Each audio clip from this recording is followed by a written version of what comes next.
Hello everyone, I'm Dr. Desmond Stevens, the Director for Faculty Development at Florida A&M University, located in Tallahassee, Florida. We would like to talk to you about the pandemic pivot, maintaining quality instruction through effective training for remote teaching.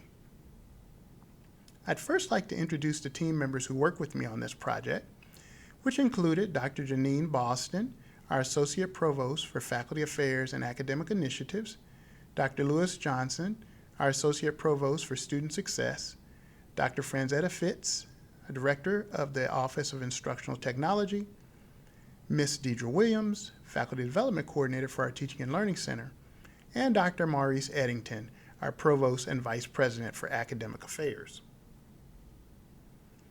In this talk, we're going to address some of the problems and challenges that came about due to the COVID-19 pandemic. We'll talk about some opportunities that we found, some solutions that we came up with to address the issues. We'll look at some of the impacts based upon faculty and student surveys, and then we'll finish with the discussion of some of the takeaways. So let's start with the problems and challenges. As you all are aware, COVID-19 disrupted education in March of 2020. In particular, most classes were discontinued almost immediately. Students were sent home in the course of possibly 2 weeks or so, as it was at our institution, and all instruction was remote. As we looked at institutions, most of them had limited online course offerings relative to the number of courses that they offered face-to-face. And as I mentioned, there was an instant transition to remote teaching, leaving almost no time for faculty members to be trained. In particular, at our institution, most faculty members were quickly trained in about a week on how to use Zoom, which was new to the university and most faculty members had no experience with. Equipment was given to faculty and students, and everyone was sent home to either teach and learn in a remote environment. Additionally, there was faculty resistance to online and remote teaching, and in fact, in a recent survey, more than 6% of faculty indicated that they strongly disagreed with the idea that online instruction helps students learn effectively. As students started to receive their instruction remotely online, faculty members also noticed that they were often distracted and disengaged. We knew that showing empathy and compassion was key, and part of this was because some of that disengagement was due to the fact that students were ill with the virus themselves, that family members were ill, or that the mental stress due to the seriousness of the COVID-19 pandemic was having impacts on their ability to focus and do well in their courses. So what were some of the opportunities? Well, one was to leverage the remote teaching and make sure that we were taking consideration students with disabilities, making sure that we're actually serving all of our students. And let me give you some background before I move forward on Florida A&M University. Florida A&M University is a land-grant, historically black college and university. We have more than 9,000 undergraduate and graduate students combined. There are 13 colleges and schools, and Florida A&M is a member of the Florida State University system. We're governed by a local board of trustees and also by the State University System's Board of Governors. As faculty members and students transitioned to remote teaching in the spring of 2020, we quickly began some training with faculty related to remote teaching, using Zoom and student engagement. And after the spring semester was over, we knew that we needed to give faculty some ongoing training and maybe some more intensive training. And so a boot camp was developed in that summer that was designed to improve the quality of remote teaching. And then in conjunction with the pandemic in the spring, the university was in the final stages of moving from the Blackboard LMS to the Canvas LMS. So faculty members were balancing new remote teaching, using Zoom, trying to engage students, and moving their courses to Canvas that was going to be rolled out in the fall of 2020. And so therefore, the Office of Instructional Technology developed an online training course specifically to help faculty members with that transition. Now, the other thing that was coming about in the summer of 2020 is that the state university system decided that they wanted their institutions to start moving to more face-to-face options for the fall of 2020. So we were training faculty members and getting them ready to teach remotely, and we knew that still many of our courses were going to be remote, but we're also starting to think about what would be some options as we needed to move students back to face-to-face instruction while maintaining, CDC guidelines, social distancing, and making sure that everyone involved, students, faculty, staff, administrators, were safe. So let's look at some of our solutions. Well, as I mentioned, first our charge was to get as many students safely back into the classrooms as possible. So we were looking for a flexible course design, something that would allow students to be face-to-face, but there might have been cases where we needed to relax that some, so we'd have more students face-to-face, but also the pandemic might have changed and we might have needed to go back to a more virtual or remote option. So we considered Brian Beatty's hybrid flexible course design. For those who are not aware, Brian Beatty is a faculty member at San Francisco State University, and they developed this course design because they have a lot of graduate students, and the graduate students, because of their lives, were unable to sit in class during traditional times. So they developed a course design so that these students would have flexibility. So what does that look like? Well, in the hybrid flexible or high flex course design, there are three components. One is that there are students who meet face-to-face, and so those students are present in front of the instructor in a classroom. Another modality is that there's a synchronous portion of the course, so students can attend the sessions remotely at the same time that students are face-to-face. And then there's also an asynchronous component where all of the course material is available online. So students in a high flex course can either decide to be face-to-face, they can attend classes synchronously, or they could decide that they're going to participate in the course asynchronously.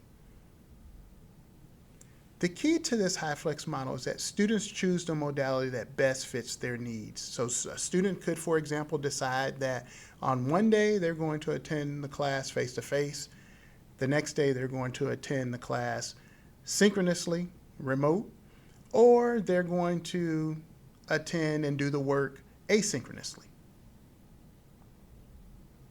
We developed a FamFlex course design that's very similar to the HighFlex course design with just a few differences, and I'll go through those with you.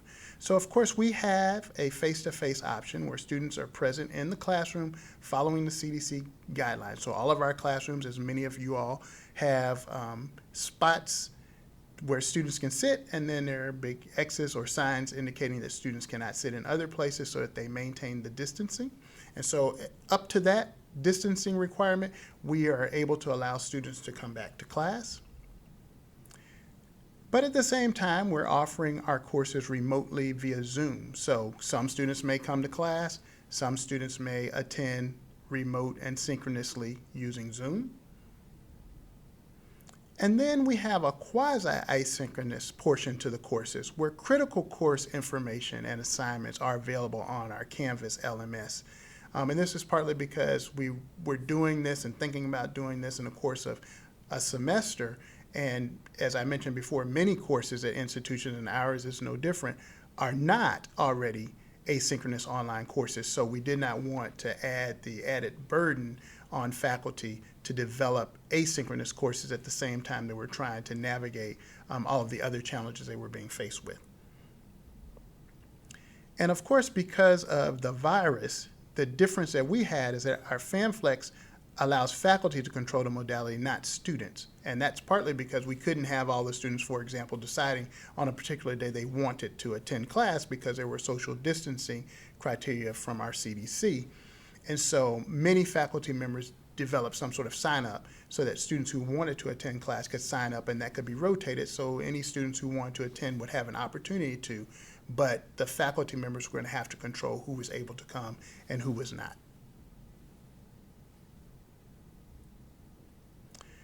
Now, as I mentioned, a lot of this thought was, starting at the end of the summer and in the fall of 2020.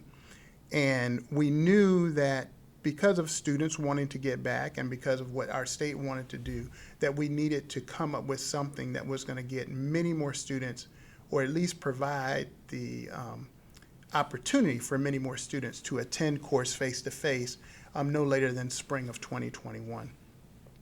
And so in the course of a 90-day period, we made all of the necessary infrastructure changes, hardware upgrades, and training that was needed for faculty to implement our FAMFlex course design.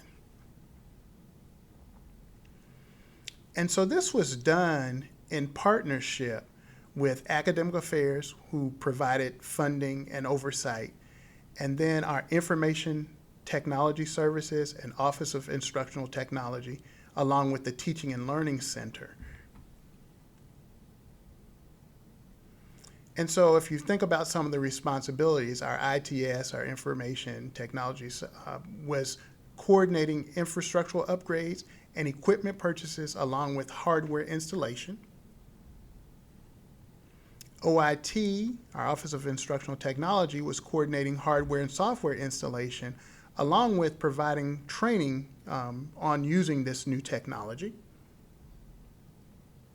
And then our Teaching and Learning Center coordinated all of the training, so oversaw all of that, and was responsible for the development of the FAMFlex training modules.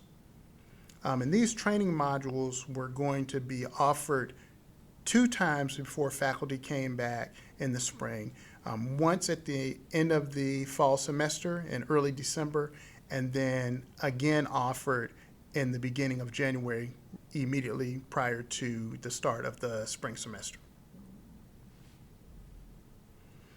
And as I mentioned before in one of the slides, our institution really did lean towards Zoom as our preferred medium for remote teaching. Some faculty members, of course, were using Microsoft Teams, and in Canvas they have a big blue button, but almost all faculty who were teaching remotely were using and are continuing to use Zoom. The funding for all of this came from the Coronavirus Aid, Relief, and Economic Security, CARES Act. And for those who are not familiar, that was money that was provided by the federal government in the United States to assist institutions with hardships that may have come up for the institutions and students due to COVID-19. And so we reconfigured our classrooms, or did some upgrades, in 2 ways, and we had 2 tiers of classrooms. So our Tier 1 classrooms had a Crestron X panel, which controls computer equipment and monitors in the room. They had a podium with a desktop computer that had, laptop connectors and other connectors for faculty members as they brought equipment in, connecting laptops, iPads. And then every one of those podiums had a webcam and a computer microphone. So in a Tier 1 classroom, a faculty member was able to go into the classroom, and as they would have normally at home when they were teaching remotely, they could initiate a Zoom meeting and have students in front of them and speak into the microphone that's there at their computer, and stay in front of the webcam and actually conduct class with the 2 modalities simultaneously. In our Tier 2 classrooms, that's where we improve the infrastructure to take advantage of the Zoom technology. So all of those rooms also had a Crestron X panel. They had what we call a Zoom controller, and so this controlled the Zoom meeting. There were Zoom roaming cameras that were installed, so multiple cameras in the room that could show students in the classroom along with the faculty member. A multi-directional microphone, in some cases more than one, installed in the ceiling so that you could just speak freely and everyone who was in the Zoom meeting would be able to hear you. and then a podium with desktop computer and laptop connector. So it had everything that the Tier 1 classrooms had, with the addition of Zoom controllers, Zoom room cameras, and multi-directional microphones. These new and upgraded rooms, we took some of our rooms. There were 55 new Tier 2, what we were calling Zoom rooms, which had all the Zoom technology. There were 74 rooms that were upgraded to make sure that the Tier 1 technology in there, the controller, Crestron, X-Panel, the computer, any overhead projectors, screens, monitors, all those things were working properly so faculty members could use those rooms. And in total, there were 129 rooms that were upgraded or new. To give you an idea of what the rooms look like, here's an example. So the room has monitors all around. You see the podium in the middle. You also note that this room is an active learning classroom, so it has round tables, but there are only 2 students allowed to sit at a table. On the podium, there's a computer and Zoom controller.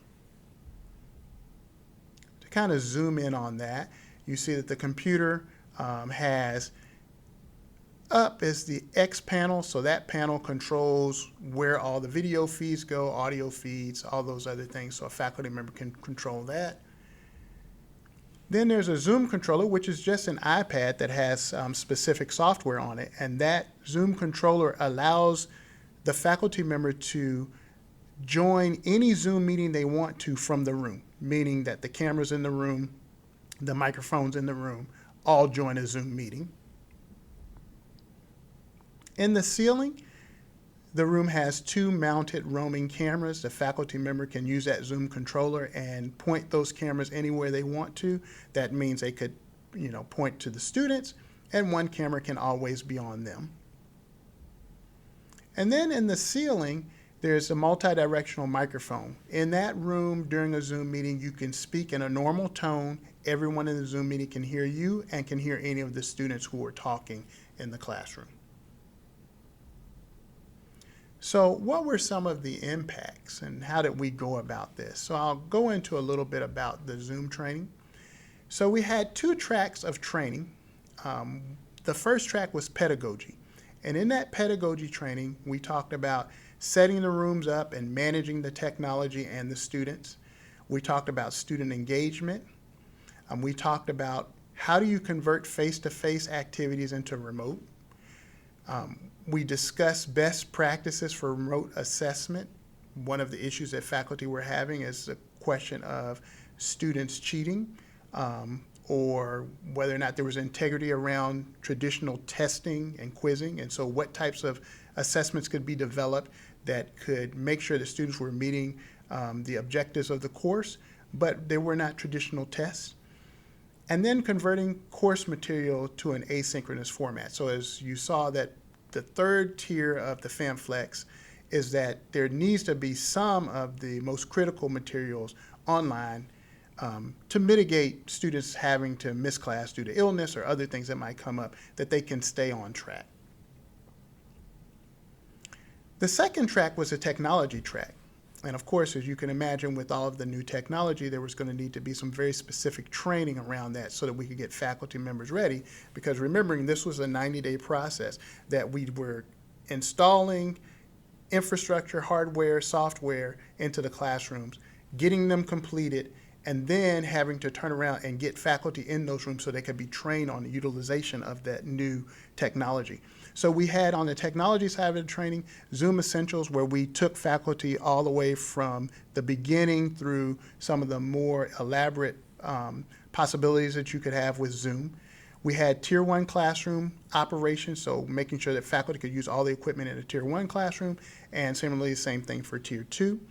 And then we had Canvas course organization, where there was discussion about how do you organize a Canvas course since we were just a few months into the conversion from Blackboard to Canvas. And then, of course, developing some of the critical Canvas components like modules, pages, and assignments, and doing that in a way that was in line with best practices for how you do that and engage your students. We also had some special sessions, and so these sessions dealt with health and safety. Of course, Faculty members were concerned, as they should have been, about what the impact on their health and safety was going to be as students, more students, let's say, were coming back to campus, and that faculty were going to be around each other more.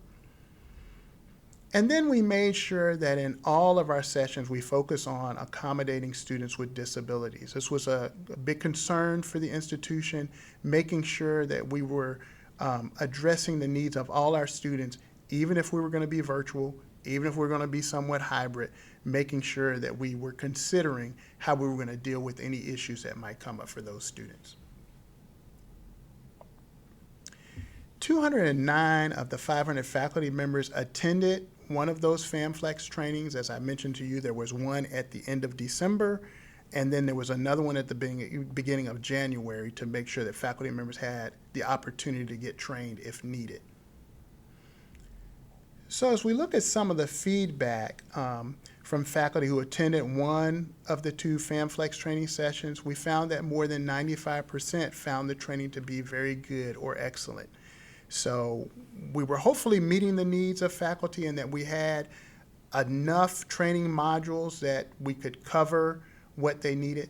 The training was over the course of a week, and training sessions were offered twice, once in the morning and once in the afternoon. So a faculty member was able to schedule and go to every one of the training modules, or if they felt like they needed it, they could attend a training module more than once. So we're trying to make sure that we were taking care of their needs. Additionally, more than 80% of faculty surveyed at the end of the spring 2021 semester agreed that the faculty development training related to the pandemic teaching enhanced their teaching. So we were glad to see that we were actually serving their needs, and I'm not talking much about that, but throughout the spring semester, we had an additional 30 some odd workshops, many of which were related to challenges that faculty might have come up against while teaching using the FamFlex or even remote.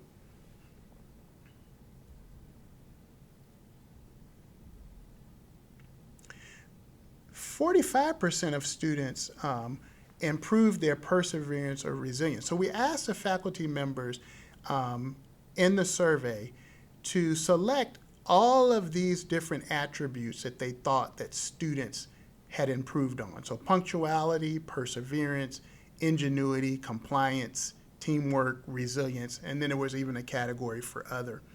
And what we found is that faculty actually felt that their students' perseverance and resilience actually increased. And not far behind that was their ability to work in teams and to comply.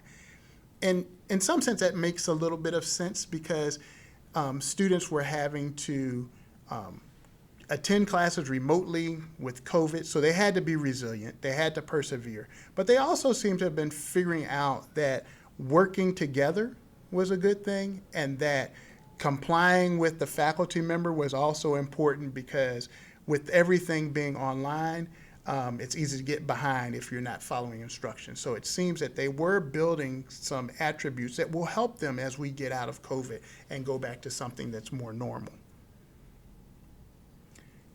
As we surveyed students, we found that 76% indicated they would be interested in a face-to-face course in the context of FamFlex, but only 23% were interested in taking a traditional face-to-face course in the fall of 2021. And so what this is saying to us is that students were not and are not reluctant to attend face-to-face because of fear of health reasons. But it seems that they really like the flexibility of being able to attend face-to-face if they want to, but also being remote or even in some cases taking courses asynchronously, and that they have really lost interest in traditional face-to-face courses. In the spring of 2021, nearly a quarter of all sections offered at FAMU were using the FamFlex course design. So we had 2,262 sections offered, and 567 of those were using the FamFlex course design. So as we finish up, what were some of the takeaways from the training and our research here? Well, one is that student demand will drive new forms of instruction, and that once we get past the fog of COVID-19, institutions may find that it is, or that some subset of their courses will still need to be flexible because their students are going to demand that they realize now that having that type of flexibility in courses really better fits their life choices. It's also likely that some form of remote synchronous instruction is here to stay. The question is which institutions will be able to do it well and do the best job of helping students determine if the option is good for them. This may not work for all students, but there are many of our students, or many students who may not even be in college now, or at a university now, because it's just not convenient, who may decide that a remote or a flex option is best for them. But this means that faculty development must address these new modalities, and administrators and faculty development coordinators will have to provide resources and training to continue to improve the quality of these options and to discover new ones. Well, I'd like to thank you for your time and for viewing our presentation. And if you have any questions, please feel free to reach out to me. I'm Desmond Stevens, and I can be reached at desmond.stevens@famu.edu. And as we often say here in Tallahassee, at FAMU, great things are happening every day. Thank you again.